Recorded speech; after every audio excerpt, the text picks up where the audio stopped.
Seemingly purely to benefit Donald Trump politically, the United States Supreme Court just pulled a stunt that may have an outsized impact on the 2024 election and surprise not only legal experts and liberals and progressives, but cynics of the highest order.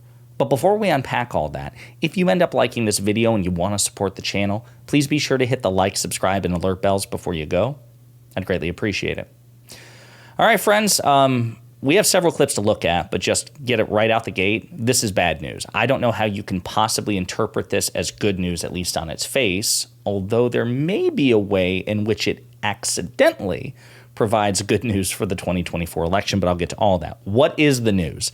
Well, the Supreme Court has decided, weirdly and unnecessarily, to actually hear Donald Trump's claims that he is entitled, as a former president of the United States, to absolute criminal immunity for any crimes he committed while he was in office, specifically pertaining to the 2020 election and his attempts to steal it and January 6th, et cetera, and so forth.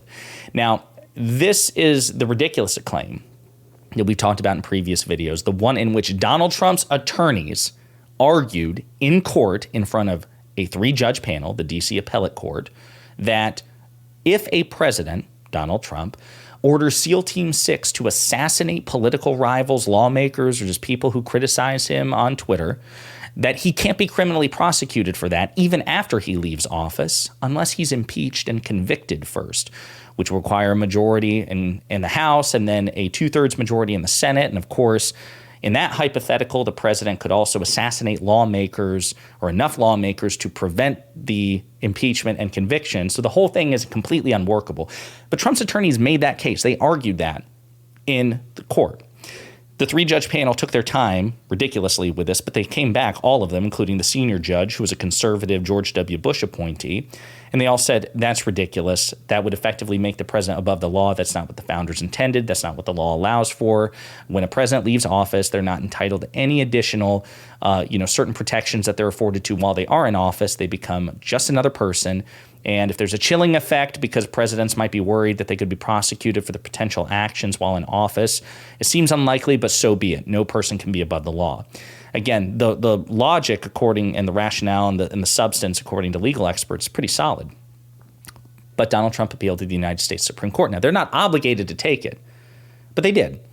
And they've issued a stay, which means that there can be no action pertaining to this until the U.S. Supreme Court weighs in and renders a ruling.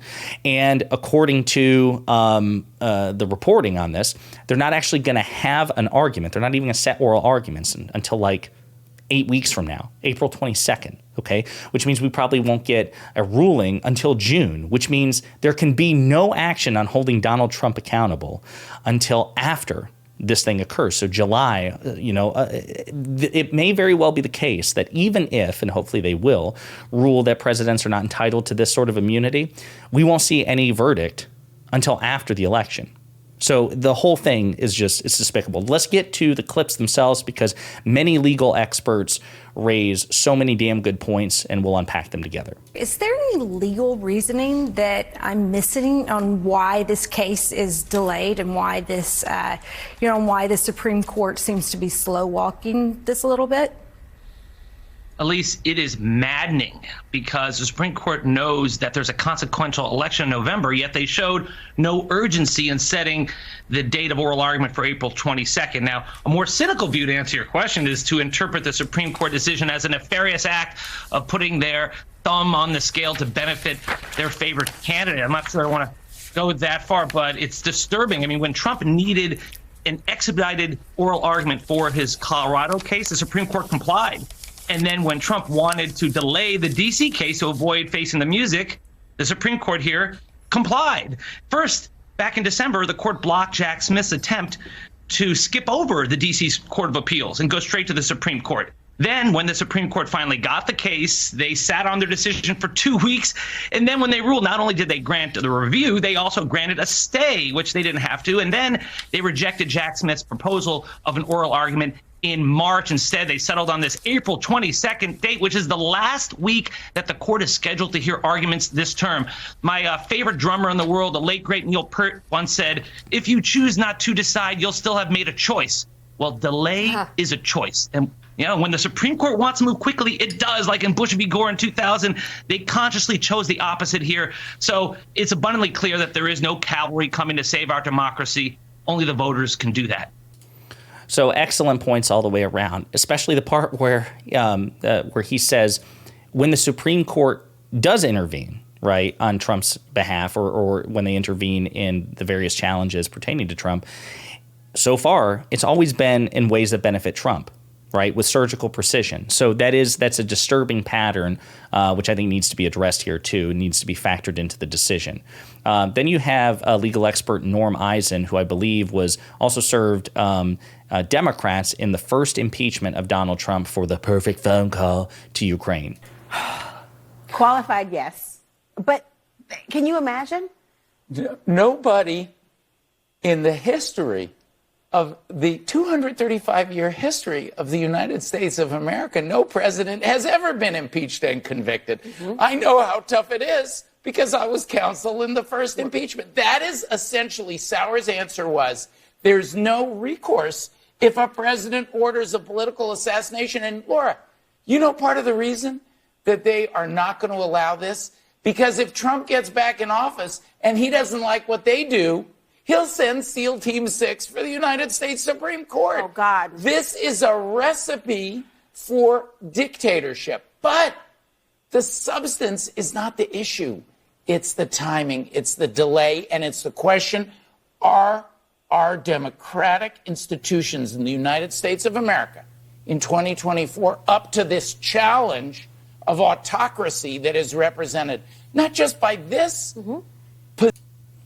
Yeah. So again, that's I still like to believe that the Supreme Court of the United States would not be so foolish as to say that, presidents are not entitled to absolute lifetime legal immunity.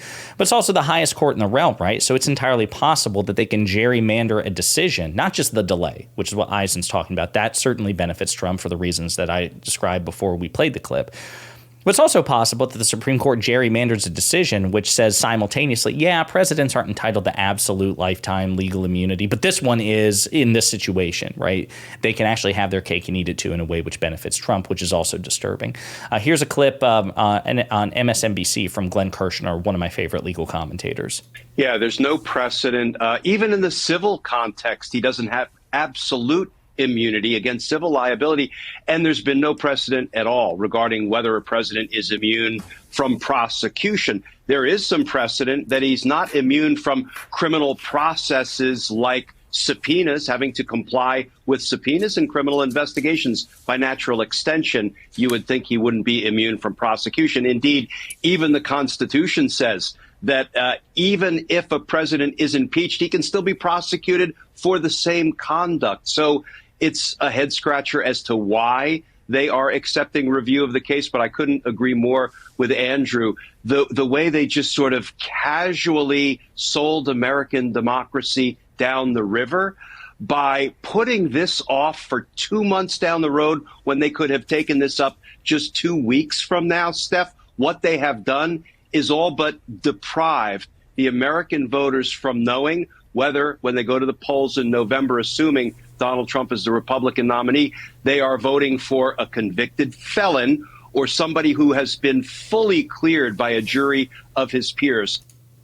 100%, right? Again, this is something they've just messed with the timeline, right? They have deprived, potentially, very likely deprived the voters of being able to make a truly informed decision, especially when you look at the polls, which say, if you believe polls, that a conviction for Trump or an exoneration of Trump will have a material impact on how they vote. Okay, the Supreme Court has meddled with that. Then this is the most radical of the statements so far from, and this one's from my one of my favorite legal commentators too, not just Glennkersner, but progressive commentator Elie Mustow. He puts it even more bluntly than Kershner did.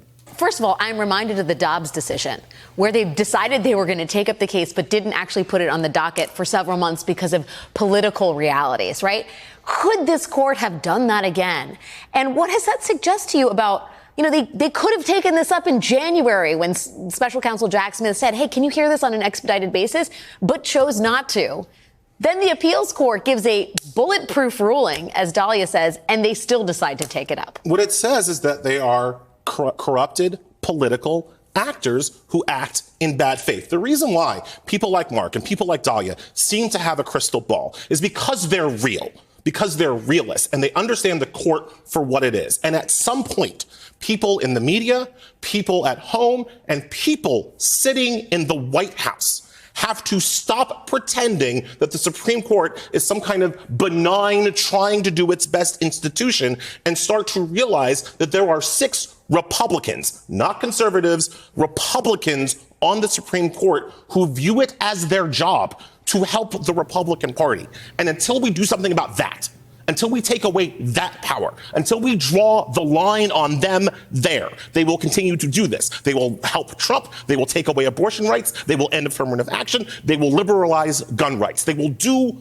all of it until we stop them. And somebody needs to start listening in the higher echelons of the Democratic Party, because we will keep losing every day we allow these 6 Republicans in robes to rule over all of us. We talked about recently how Mitch McConnell is stepping down from Republican leadership, and he says he won't seek re-election after the end of his term in 2027, assuming he's still around. This is his legacy.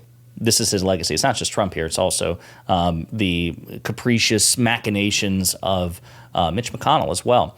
The United States Supreme Court hasn't had a liberal majority in more than 50 years.